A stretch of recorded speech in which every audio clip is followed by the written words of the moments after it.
14 তাৰিখে আমাৰ 23,000 নিযুক্তি হ'ব আৰু ইতিমধ্যে 35,000 নিযুক্তিৰ আবেদনত প্ৰক্ৰিয়া চলি আছে।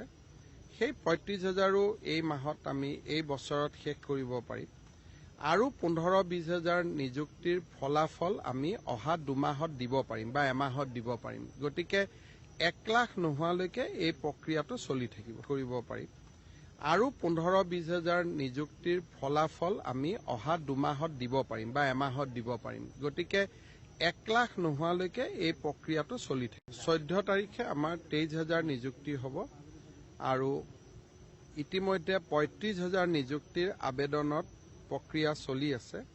সেই 35,000ও এই মাহত আমি এই বছৰত শেষ কৰিব পাৰিম আৰু 15-20,000 নিযুক্তিৰ ফলাফল আমি অহা 2 মাহত দিব পাৰিম বা এমাহত দিব পাৰিম। গতিকে 1 লাখ নোহোৱালৈকে এই প্ৰক্ৰিয়াটো চলি থাকিব।